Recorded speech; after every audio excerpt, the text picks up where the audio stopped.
What's up, everybody? Welcome to another episode of Tech Backstage. I am joined with Jason Jepson here from Austin, Texas. Jason, how you doing? I'm doing wonderful. How are you, Eddie? I'm good, man. It's great to have you on the show. I appreciate it. We met not too long ago at South by Southwest, actually, in the Ibble Studios. But yeah, man, had a lot of great conversations with you since then, and thought it'd be great to sit down and kind of take a different look at what's going on in the tech industry, because I know that you have a lot of strategic experience in working, not just with tech companies and in other companies as well. But I thought you had a really great take on everything, really great vision. So I thought you'd be great to sit down and talk to. Yeah. So I guess like jumping right into it, man. Let's talk a little bit about your I think you used the word wayward when we met, but your kind of meandering path from like back in the day to where you are today. Oh man, it's the Baz Luhrmann song, right? Some of those interesting people I know didn't know what they were doing at 30. The most interesting people I know didn't know what they were doing at 40. Yeah. I don't know how interesting I am, but I didn't know. And people tell you, they're like, oh, you tell stories well, you should be in sales. So I tried sales. I was horrible at it because I didn't like the idea of it. Oh, you should be in PR, because you can spin some yarn, but it's different, right? And I didn't like PR and what I found out was that I like solving a problem, and I like the puzzle, the whole puzzle. Mm-hmm. Yeah. And I was being put in industries where I was getting a piece of the puzzle, So imagine you're a tech startup and you're gonna I'm going to solve the healthcare problem. Mm-hmm. Great. It's like, so how are you identifying doctors? I'm like, nah, that's not what I do. I'm like, well, that's one of the key healthcare problems because they're either doing a signature. And remember, 20 years ago, biometrics was like, we are solving this. No more weird doctor signatures, just a fingerprint and you're good. Yeah. Well, it didn't take off, right? Yeah. Because no one really addressed the issue and no one wanted to do the hard stuff and make the hard push. Yeah. And I see that a lot. So I was in PR and I go, well, hold on, why are we doing this story? Like, does it help the business? What's the business's bottom line? Where does it grow? How does it grow? If it's going to grow in this area, are the people who are their customers, are they reading this stuff? For technology, are the people you're servicing, is this what they want? Yeah. A lot of times we build stuff in a vacuum. We don't understand. We launch it and we're like, I can't believe people aren't tearing this apart. This is beautiful. No one knew this existed as a problem. There was a group here I was working with. She's no longer in the industry, but Laura Beck, who's an amazing human being, super, super smart. And we were with this group and they had identified a problem with Windows and they had fixed it. And I go to an analyst and I'm talking to him like, I didn't even know this was a problem. This is a problem? Right. Who? Yeah. Then the analyst, because they're excited, they call like 10 of their customers. Their customers like, this is a problem? Yeah. I've never heard of this. So I got a call back saying, I don't see the problem. Right. I just don't know it exists. And so figuring those things out and addressing that took my wayward way to understanding business as a whole, which now when I go in and I talk to people or I get a phone call asking, to sit on the board of a company or help out strategically, it's looking at the full picture, which can annoy people, right? Because I'm like, great, you've got beef in your soup. Where'd you get the beef from? And they're like, no, beef's in the soup. And I'm like, no, where'd you get it from? Right. I don't know. I'm like, well, we need to find out. Yeah. And the reason I ask all these questions and get into depth with all this stuff is because in those pieces, imagine setting up the alphabet, that space in between those letters is friction. Right. You just want to remove it. Mm-hmm. If you can remove it, you get a more seamless adventure for the person.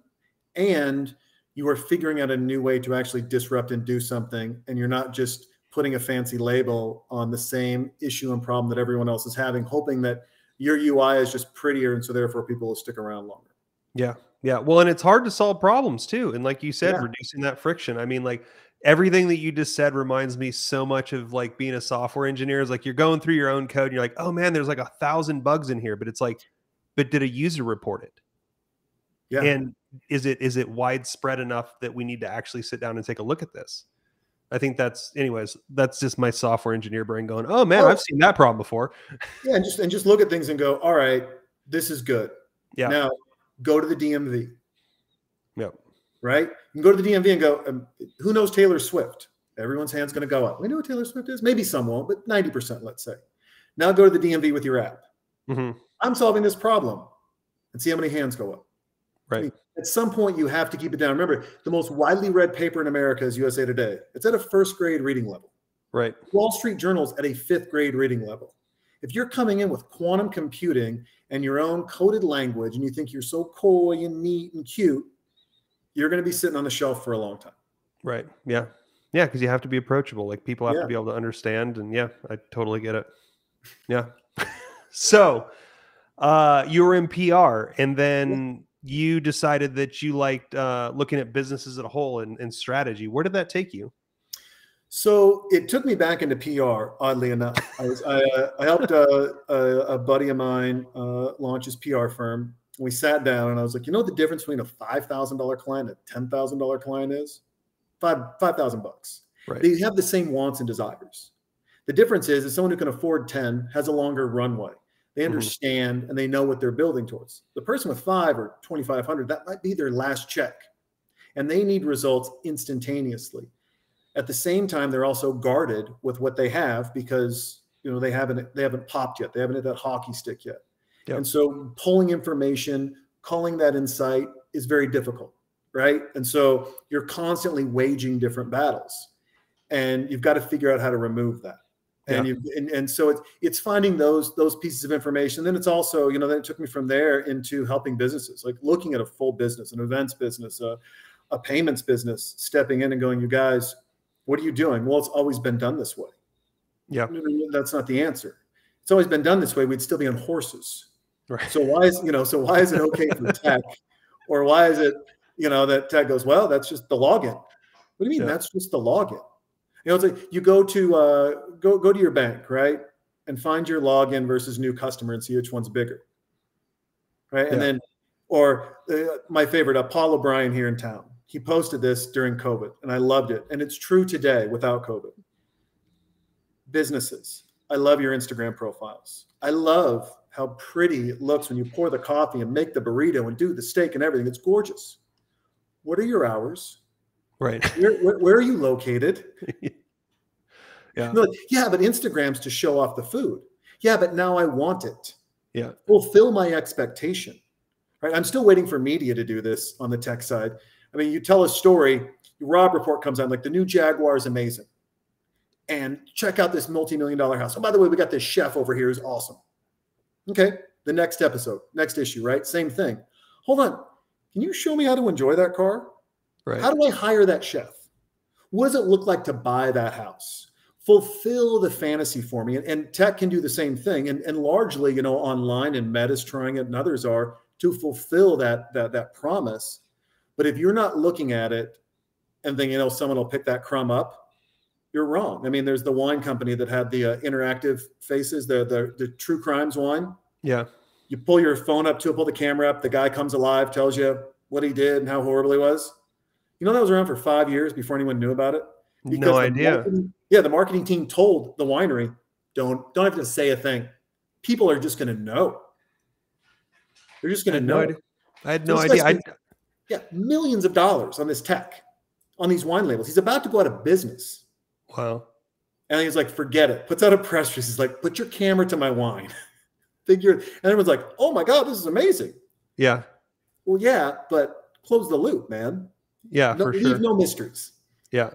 Yeah, that's I think that's a really great point. I don't even think I knew about that until recently. Like I had, you know what I mean? Like I just heard about that. Like I mean, I don't know if I live in a hole or if you don't. It's just horrible marketing. And that's unfortunately the bane of tech, right? Is that your outlet in such a busy space really is PR and marketing. And it's awful. Yeah. Yeah. No, I get it, man. I get it. And that's where somebody like you comes in, right? Like as I dare say strategist, but I mean, that's like, you're kind of tasked with looking at the whole picture, right? You have to. You've got to look at so I'm helping this artist out, Taylor Jade. You got to look at the whole picture. Mm-hmm. We had to so we figured out two things. One, so she ended up unsigned artist, got her into Billboard's top 40 with a song. Over 100 million streams globally. Seems holy cow. Yeah. There's 7 billion people on planet Earth. Is that really a good number? Nah, it's not. Because there's good, but remember, I'm not looking at the US. I'm looking at the Earth. Yeah. Right. And so we got our first check from SoundCloud. It was $6. Oh no. And so you're frustrated, right? Because how does an artist make it then? And well, podcasts, for every 1,000 listeners, when you get over 50,000, right? It's about $21 is what you make per 1,000. Wow. It's a lot better than music. Yeah. So why not just create a radio show again where you play your own music and talk about your music and give people depth and insight to build community and trust around you instead of just listen to my song. And that's what's missing, right? Is, you know, Beyonce will be replaced. Taylor Swift will be replaced. Can you create an artist through technology that will not be replaced? Well, you can if you create community, you create depth and insight. And so we pulled everything back. We built an app and a website for that allows for community. And now we're building on the back end of that, what we call a meet and greet, which is private. So as soon as you download the app, you get a message from Taylor. It says, let me tell you about myself and why we're here. I'm not here to make money. I'm here to leverage this money so that we can feed 1 million kids a day. That's our goal. Okay. If you want to join me, come be a part of this. I'm not asking for any money. I'm just asking you to hang out. Yeah. Then you get invited into a private community where she engages with you one-on-one. She says, hey, what do you like about this? Tell me more about you. Well, on the back end, we've got this algorithm built out. Okay, we've got 2,000 people that have the app so far with no PR. Wow. Very cool. Great. How many people like cats? Oh, shit. Oh, man, there's 55 people that like cats. Okay, maybe we start a cat group. Hey, Taylor, let's start a cat group. All right, I'm going to announce to the group, hey, I noticed you people liked cats, and they're getting their own private message. And then I'm taking them to their own group to chat. And then Taylor can jump in there and talk about her cat and everything else. Mm-hmm. But you got to build all that strategy out. You have to understand what you want to do. And then you have to understand where the problems are. I could have sat there and spun my wheels and been mad and kicked dirt. And I'm like, I can't believe the record industry doesn't pay more, like every other unsigned artist out there. Yeah. Where I can leverage technology to be better. And I choose to do that. I choose to figure out different ways to do it. Well, name one artist out there that's got their own podcast where they're playing their own music and talking about it. Oh, there's none. Right. So what if I fail? Okay, I failed. I still tried something different. I removed the friction and the stress. If it didn't take off, is it because podcasts don't take off? No. Maybe rework the show. Maybe find a different outlet. Maybe not just host it on her app, but host it, on everything. Maybe. But right now, it's just going to be on her stuff.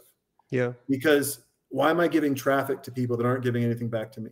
Yeah. Well, and you said something that's really important there too, that I think a lot of people, not just in technology, everywhere, but you said something that really resonates with me is you sat down and you thought, what do we want the outcome to be? Mm-hmm. And work backwards from there. It's very similar to like the Amazon actual, like how they work in Amazon, but basically what you're doing is you're reverse engineering your targeted outcome. And no, go ahead. I was just saying, if you don't know where you're going, what's the point? First question asked, and any strategist out there, first question they should ask, and if you're a CEO and you're listening to this, if you don't get this question, you can shuffle them along. Yeah. Are you going public or getting acquired? Totally. Yeah. If you're just going to stay a mom and pop shop, you actually don't need a strategist. You're doing just fine yourself. Yeah. As long as you're making money, right? That's all you got to do. Yeah. But you're 100% right. And I think a lot of people nowadays, especially going back to some of the stuff that you were talking about right at the beginning, which is, oh, hey, like, we identified this problem with Windows. It's like, cool, but you identified a problem, but you haven't actually thought about what's the outcome of what you're trying to do with this. You know what I mean? It's like, are you just trying to fix it for a bunch of people for free? Are you trying to build a business around it? Have you thought about what building a business around this fix is? And what I love about this Taylor Jade example is you're using technology, but it kind of feels a little bit more like how artists used to communicate with their audience before Napster and Spotify. I remember we used to go to the store and actually read the jackets of the CDs. And I always was checking who they were thanking, you know what I mean? But you're actually talking about an artist engaging with their community. And, I think that's so much more powerful because you're going to have retention, right? Oh, you're going to have retention. Think about it this way. Whether you love him or hate him, Joe Rogan, very popular globally. You can come to Austin and you can be 10 feet away from him and hear him do his stand-up. Not a problem. You might see him on the street and say hi. He's not surrounded by bodyguards. Now look at Beyonce. Right.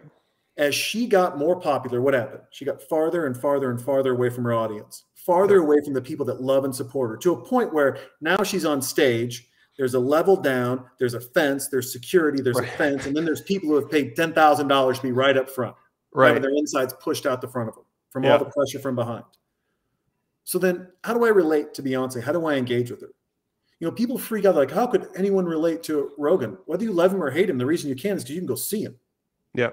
Jessie Mae Pelusa, I can go see her in LA. Yeah. Right? I can just go hang out. There she is. Hi. She'll wave back. She might say hi after the show. So we have to get back to that hard work mentality. I had a buddy, he sent me an app idea for comedians. It's like, wouldn't it be great if you had one app where you could go and you could find all the comics? And I was like, that seems like a great idea. However, one, listen to comics and how they talk, how they're lazy. They don't put their dates up on time. You know, they kind of go podcasting. They're trying everything. I go, more importantly, look at the industry. It's a $100 million industry. Yep. It's not even $1 billion. And it's a weird thing to say, but no one's dedicating a service to a nuanced, fragmented industry that's really run by 100 people that maybe has 300 people below them, and that's about it. Right. It's not. And so I said, listen, if you wanted to do this, you would just call it the unsigned, and you'd bring in artists, comics, and they would just be the pop-up page, right? I want to go see an artist. I want to go see a musician. I want to see a comic. And then you're just categorizing people, kind of like Netflix does, as they click and find things. And then you're just selling that data back to somebody else or an advertiser, or I hate the word advertiser, I like partners, right? Because this is our partner. And then you have to explain why they're partners. And then when you explain why they're partners, then you get to share a conversation with how you guys work together. And then you're bringing people in. Yep. And that's just different. I mean, if you just run an ad, you run an ad. But if I tell you, you guys, listen, Eddie's been so good to us. He's just an absolutely amazing person.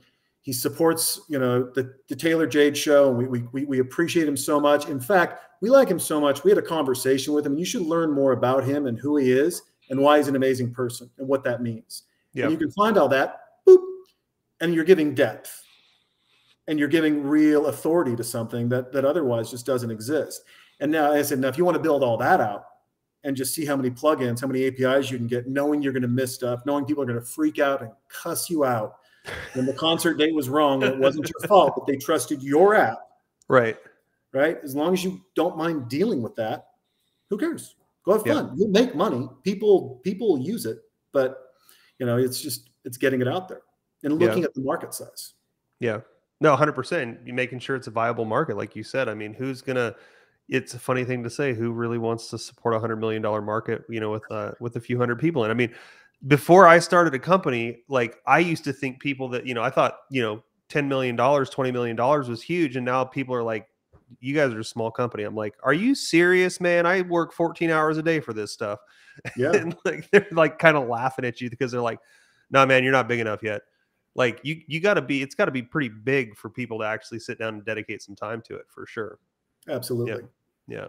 You know, I think one of the other things too that I thought was interesting, you know, and as I was kind of like digging into your background a little bit, what I thought was so cool is that strategy, you can apply it to all sorts of different industries. Like you've done beer or breweries, and like, you know, now you've done, you know, musicians, and like you've even been involved in like some like billion-dollar acquisitions and stuff. Yep.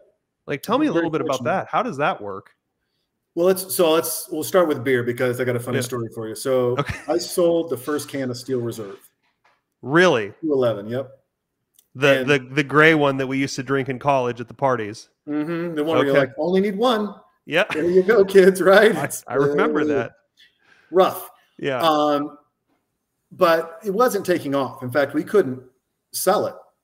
And so I would go into South Central Friday, Saturday nights. Friday day, I'd go to a store and I go, hey, and they go, no, we don't want that here. Get it out of here. Okay. Go 2 blocks away at midnight. And I'd park my bright green Ford Taurus station wagon and I'd pop the trunk and I'd have coolers in there full of Steel Reserve on ice. And I'd see someone walk by and they go, what are you doing? I said, I'll tell you what, I'm sitting here.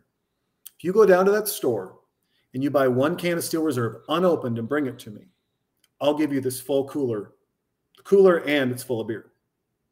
They're like, no way. I'm like, go ahead. So they'd go down and do it. They'd go down, 20, 30 people go into a store and one night ask for Steel Reserve. Next day, a guy calls me. Sorry, I'm sold out. I'd go do it the next night. I'd do it for a week straight till a semi pulls up and just drops off everything. And then I'd go to the next place and do the same thing again. Because the people wanted it. The store's just lazy. They don't want to move stuff around. Or they want you to buy stuff off their shelf. And I could have, but that would have eaten into my profits. Yeah. And that would have eaten into my time. And then once again, I'm not getting to know my customer. I'm not getting to know these people and spend time with them. And so we did that. You know, the $1 billion acquisition, the first one was IBM acquired Informix. And that strategy was very simple. Informix came to a PR firm that I was working at, and they said, we need to get acquired. And to do that, we need to start getting into the conversation.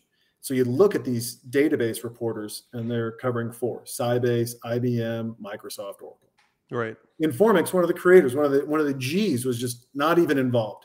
So we brought their profile back up and really started digging into their business. What made their business unique and interesting? What did they do that was different?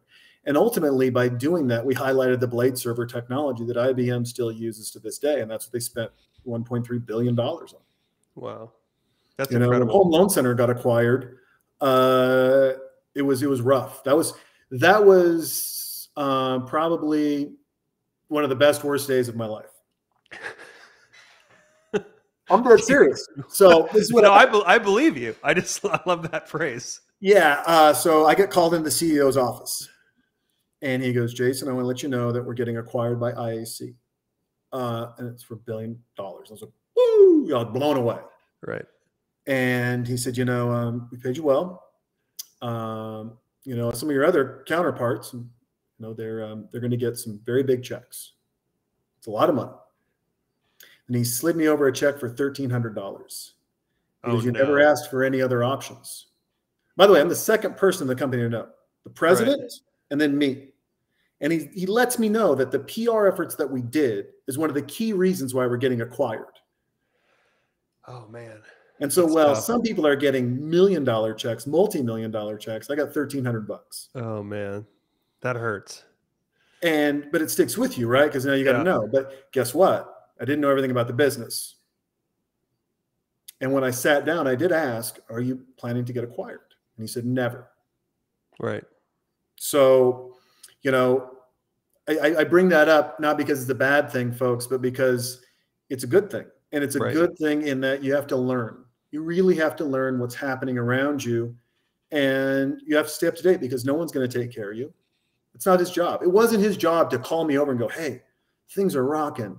You should learn how to ask for more stock options. And here's how you do it. Or, hey, things are going great. You should convert one of your paychecks into options and then pay it early, and do all these other. Nothing was ever said to me. Right. And I lost out on, potentially, partially retiring at a young age. Right. But I also learned a super, super valuable lesson. And, when I came back in, I started working with other people. That you have an option, right? That can carry as a chip on your shoulder, or that can be an arrow in your quiver. And I use it as an arrow to define where people are at, to know where they're going, and to make sure that we're on the same page when it comes to giving back, engaging, and understanding what we both agree is equitable. Yeah. Yeah. And I mean, it's probably a great learning experience. Yeah. Expensive. Yeah. Really expensive for sure. But that's all for the people. All for the people. I'm not in it for the money, guys. I'm here for to learn. You guys make the money. Yeah. And if you want to send some my way. Yeah. Like $1,300. I'll take it. I'll take it. So then let's one of the things, let's transition here. Because there's some stuff that you're doing right now, and I think it's really interesting. Because like we talked about, I split my time between Austin and Mexico, and this is something I see a lot of where I'm at, and I know it's a subject that's near and dear to your heart right now. But tell me a little bit about what you're doing right now, and how you're trying to change. We talked a lot about the paperless mortgage, and tell me a little bit about what's going on there, and I don't know if we'd say the struggles that you guys are facing over there, but I guess what you guys are working on. Sure. So we're in a unique position. PCMA Private Client only deals with high and ultra high net worth individuals, and you got to rewind back to 2008. We had that financial crisis, and some legislation came out called Dodd-Frank. And that was very well-meaning, very well-intentioned, but what we would argue is a little far overreaching. Now, in this latest issuance of what happened when COVID took off, the lessons we learned from Dodd-Frank were exercised appropriately at the very beginning. But what happened with Dodd-Frank is it removed 34% of buyers. If you were a small business owner, if you weren't a W-2 wage earner, you couldn't get a mortgage. You couldn't refinance. So if I'm your employee, Eddie, and you're making $5 million a year and I'm making $100,000, I can get a mortgage because I'm W-2 and you can't. Yep. We had a client, he had a $10 million house. He had 10 rentals, 20 Jiffy Lubes, pulled in, I don't know, $700,000 a month. Yep. But his burn rate was 400, which means he only had left in his bank account after everything was paid. All he had left was 300,000 a month. So his debt to income ratio was off. So he couldn't get a mortgage. Yep. Couldn't. And so we're trying to solve that problem. But in solving that, you're in this space called non-QM, and it's regulated differently. And so what do we have to do? So now every time rates change, right, your traditional mortgages, your W-2s, they kind of stay stable. But us, capital markets, spreads blow up. They're like, we're not using that rate. We're not honoring that lock, and you're done. And then you're left holding $100, $500, $1 billion in mortgages on your books until you can move it either at a loss to the company, or you've got to tell this person, hey, sorry, we can't service you anymore. And then they're losing their home, right? It's a horrible situation. Well, that's the way everyone has always done it. Yeah. So what do? Well, who buys these? Insurance companies do, so they can sell more insurance. How do they do it? It gets securitized, it gets put on the market, it gets wrapped up, right? And then what happens? Then it goes to these people, and then they sell it off to insurance companies. That's a lot of steps. Yeah. I'm only dealing with ultra high net worth people, right? Minimum AUM, $20 million. Minimum loan, $2 million. Do I need to securitize this? I mean, is the average borrower 60 years old? They're making a couple $1,000,000 a year.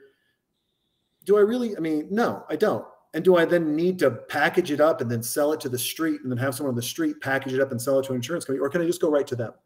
Right. And then where am I getting my money from?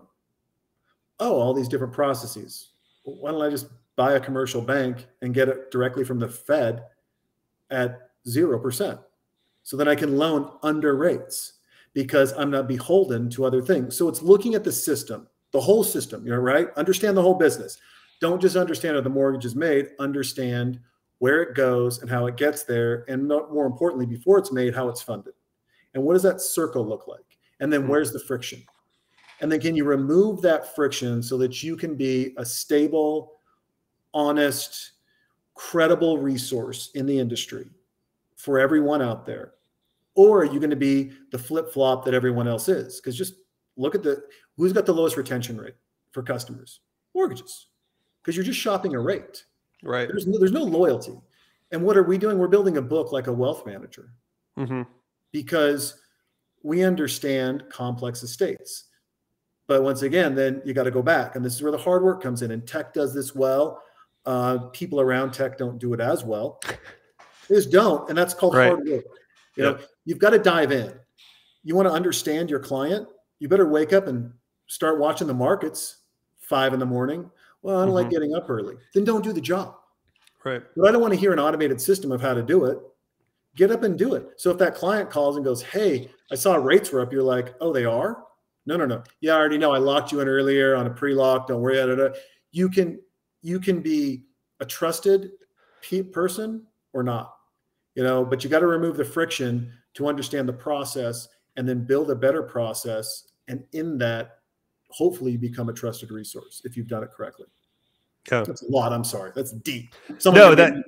It is, but I was actually Googling what non-QM meant because I didn't actually understand the term. But as it turns out, I was a non-QM when Yep. I first started the company because, like you said, because I was an entrepreneur, they had no way of quantifying the risk, and they just won't take it. They'd rather you be a W-2 employee making, I mean, a third of what I make right now, they would have been happy with. You know what I mean? Like probably less, but Yeah.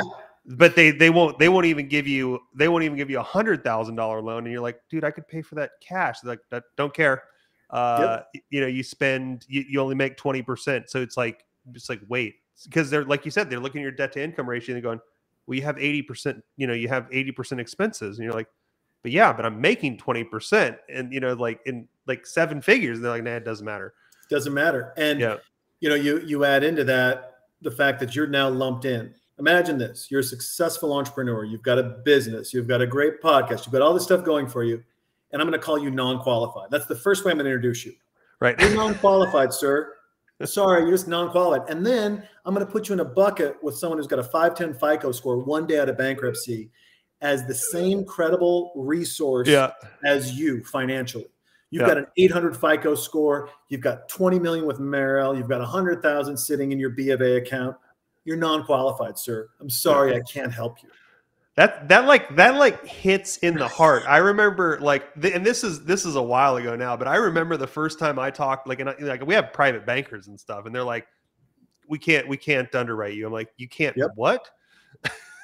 Look, I would have done better in college when I was working like for minimum wage. You know what I mean? You would have gotten a house easier. Yeah. As a freshman in college than a successful entrepreneur, you're going to get a house easier as a freshman in college. It's mind blowing. And that really honestly kind of broke my heart a little bit. Like I was like, man, the system needs to be like reimagined. Like they need to take a look at this, and because like it doesn't work, right?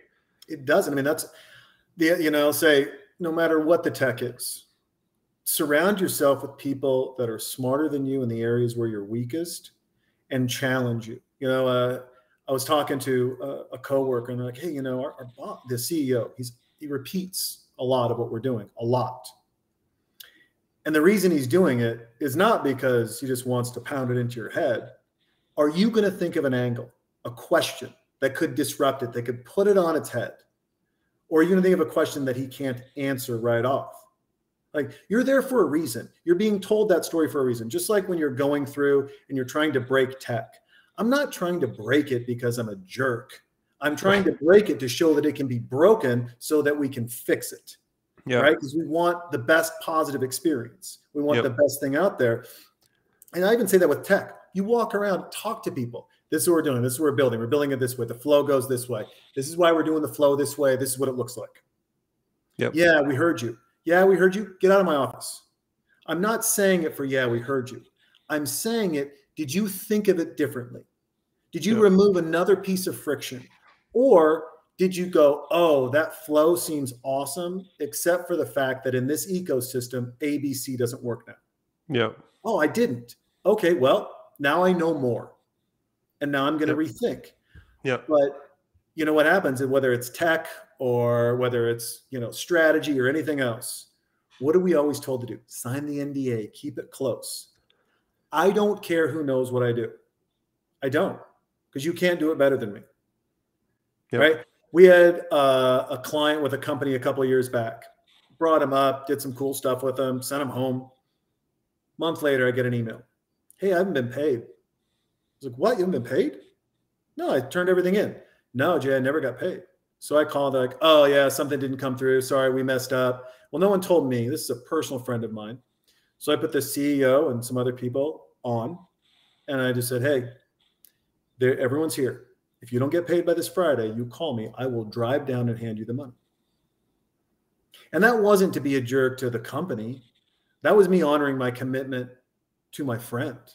Right. And to the people. And with tech, you've got to see it the same way.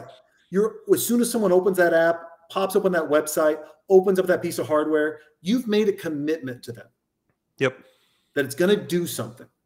And when it doesn't, and then you're getting 1-star reviews, or it does, or it kind of works, but hey, you got to figure this part out yourself. Right. They're not in your fishbowl, right? I mean, they are there brand new. They don't know how your mind works. They don't know what vision you have for it. And either A, you can do a pop-up video and tell them, or they can explore, or it can be intuitive. It's up to you. But don't be surprised when people bounce, because you didn't look at them as a trusted friend. Everyone that touches your tech is a trusted friend, because they're going to share their experience. It's just reality now. Yeah. Well, and I think too, one of the things I remember you telling me as well, and this, just like you talked about with the mortgage, like you don't have retention rates in mortgage because they're just shopping a rate, right? And so when you're building technology, and I mean, maybe this is something the mortgage industry should look at too, but like, there was this lady actually from Austin, her name is Deb Gabor. She owns a Soul Agency, but she always talks about, building loyal customers to the point where, like, if they left, they would feel like they're cheating on your application, or, cheating on your company. And the thing is, when we're building technology nowadays, a lot of times it's a very narrow focus. I hear a lot of talk about MVPs, and we got to get this thing out in 6 to 8 weeks. But what is an MVP? Like, what, you can sign in and look at a list of things that you want to do? Like, what, you know what I mean? Like, in order for you to build an application that has meaning, it has, like, you have to think about it, and you have to put a lot of processes. Like, you have to, like, sit down and do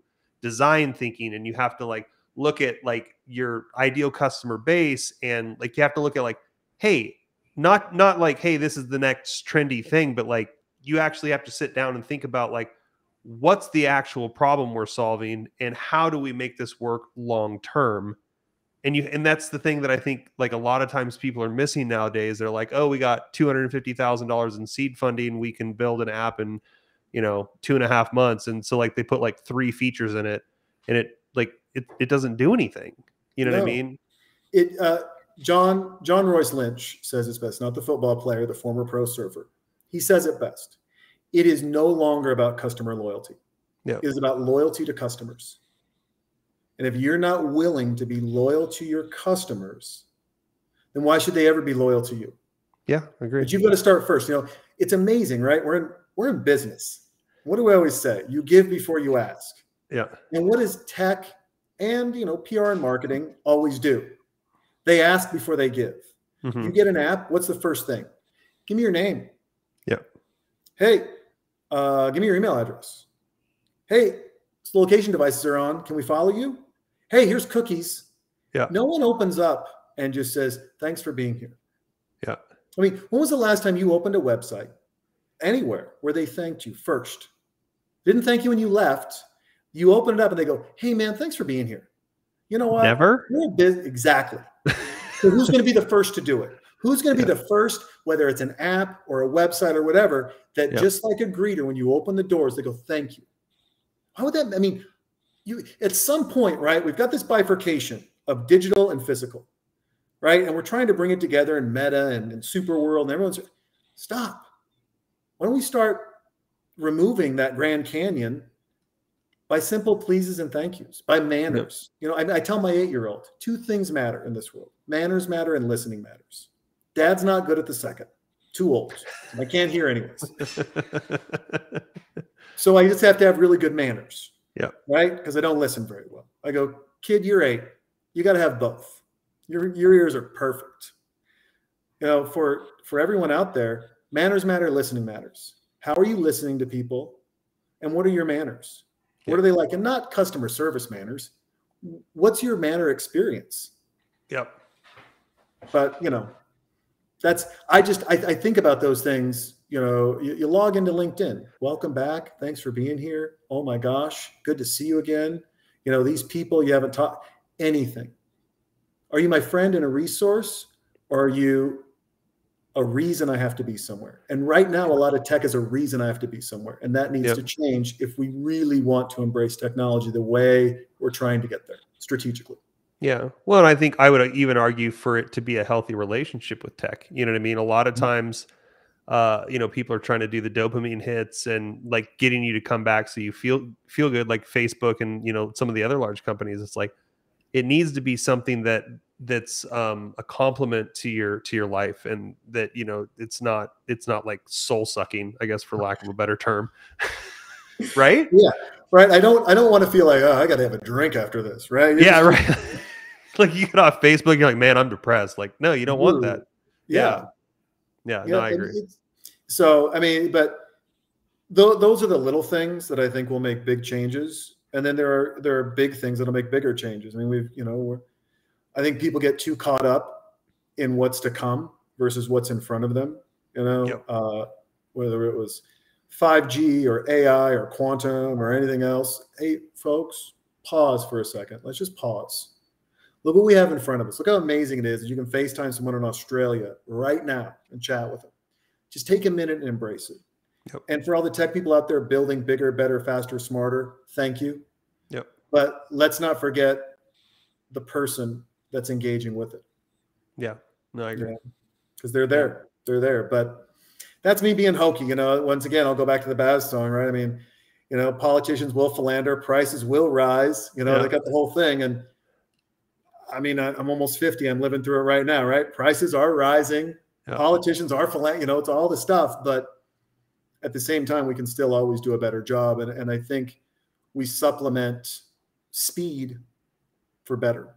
And that's not necessarily true. Yeah, I agree. Jason, thanks so much for being here. It was great to, you know, it's so interesting to talk to, you know, because I'm from a non-traditional background as well. It's so great to talk to people that have an adventure first lifestyle, right? Like you go out to live first instead of like, and it gets you to where you are today. And it's just, it takes you to so many different places, but you can also see there's kind of like this, this common theme with all the work that you've done, you know, from beer to working with tech companies to working with artists. And, you know, I think it really goes back to, you know, caring and quality and wanting to affect positive change. And I think it's great to be able to see that woven into all the work that you've done. So I appreciate you taking the time to sit down and talk about that today. Hey, thank you very much. You know, last parting word, and I like to say this to everyone I talk to, you know, we can go to the store and buy some milk and eggs and bread and it'll go bad. And guess what? You got to go back to the store and buy some more. It's pretty neat. Time's the one thing you don't get back. Yep. And so for you to allow me to talk and spend time with your audience and yourself is greatly appreciated, because that's time none of us are getting back. And I thank you for that. It means a lot. I thank you too, Jason. Thanks, y'all. We'll see you next time. See you.